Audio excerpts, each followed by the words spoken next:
What if I told you there's a Native American fruit with way more nutrition than apples, yet almost nobody grows it anymore? People once relied on it for survival, but over the years it just vanished from markets and memory. Why did the better fruit lose the spotlight so fast?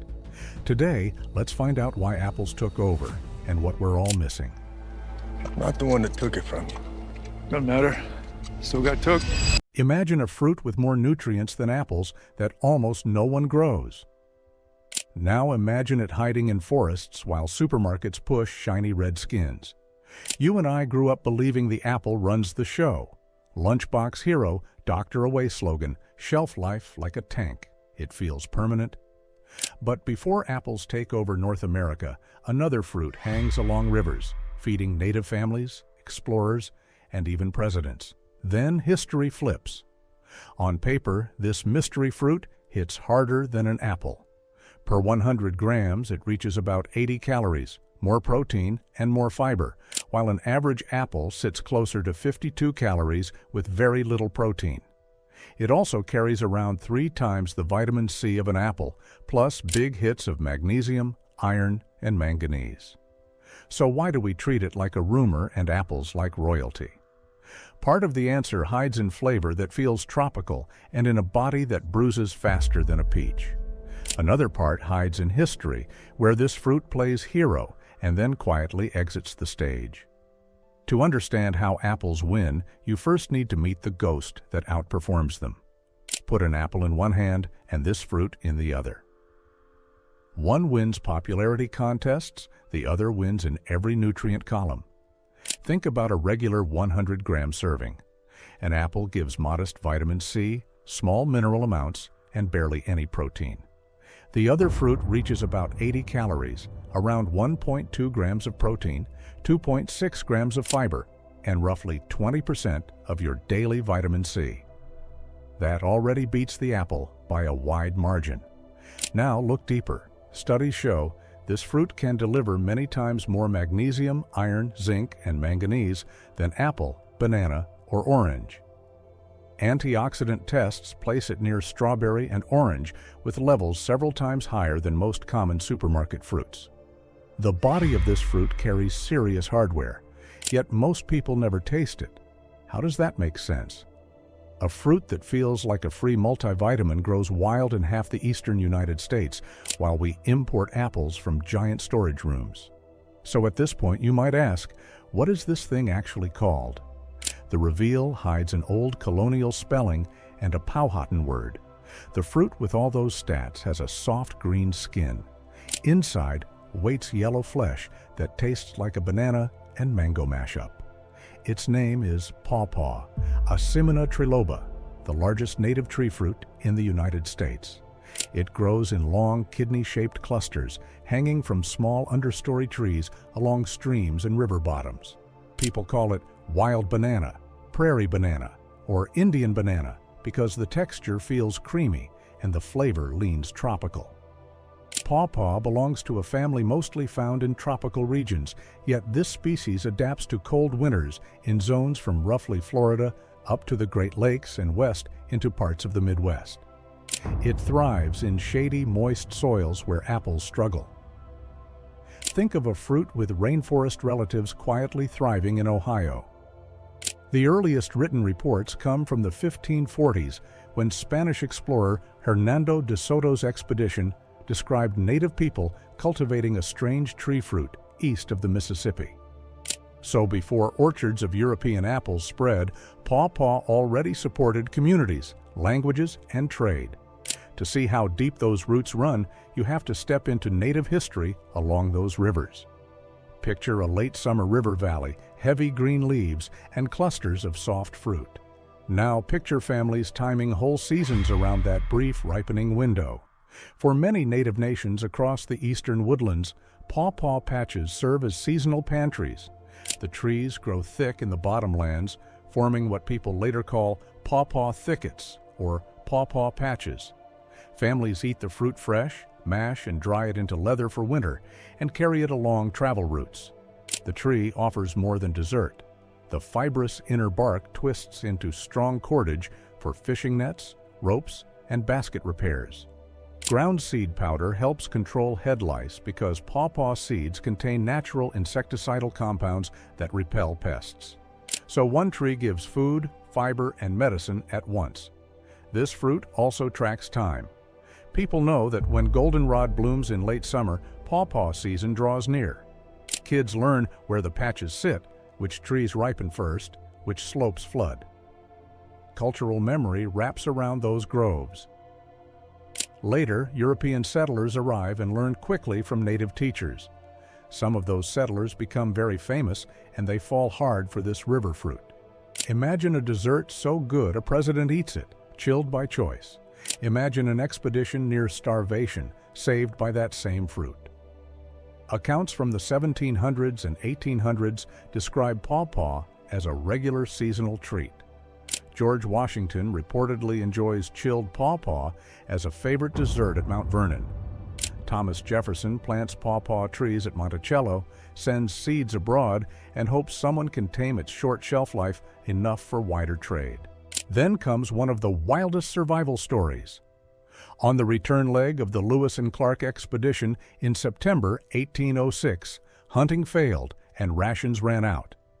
The men log in their journals that they are entirely out of provisions but feel content because they can live on pawpaws until reaching the next settlement about 150 river miles away. For a while, pawpaw appeared in local markets, homesteads, and backyards across much of the eastern United States. Kids snack straight from trees on the way home from school. Then technology changes, roads improve, refrigeration takes over, and a very different fruit steps into the spotlight. Think about what big agriculture loves: hard fruit, long storage, easy shipping. Now think about a fruit that bruises if you look at it wrong. Apples fit the new system perfectly. Breeders create cultivars that store for months in cold rooms. Trucks haul them across continents. Supermarkets rely on that stability. Apples become the safe, standard choice for a scaled-up food system. Pawpaw pushes in the opposite direction. Once ripe, it softens very quickly, bruises with slight pressure, and lasts only 2 to 4 days at room temperature. Even under refrigeration around 4 degrees Celsius, it keeps for maybe 2 to 3 weeks at best. That kind of shelf life scares large retailers. By the time a truck reaches a distant city, the load could already slump into mush. So pawpaw retreats to the shadows. It survives in wild patches, old homesteads, and a few backyard experiments. Many people grow up without hearing its name. Supermarkets shape taste, and anything that fails the supply chain test falls out of culture. Yet the numbers on the label still favor pawpaw, and that changes how we judge better. On the surface, both fruits look harmless and sweet. Under the skin, one acts like dessert, the other like a multivitamin. A typical 100-gram serving of pawpaw brings about 80 calories, 1.2 grams of protein, 2.6 grams of fiber, and around 20% of daily vitamin C. It also delivers solid amounts of potassium, magnesium, riboflavin, and huge hits of iron and manganese. Studies comparing fruits show pawpaw with several times more magnesium, iron, and manganese than apples, bananas, or oranges. Its antioxidant levels match or exceed some berries and citrus fruits, giving real backup to that forgotten superfruit label. Meanwhile, apples still play a useful role: fiber, hydration, and wide access. But on pure nutrient density, pawpaw lands in a different league.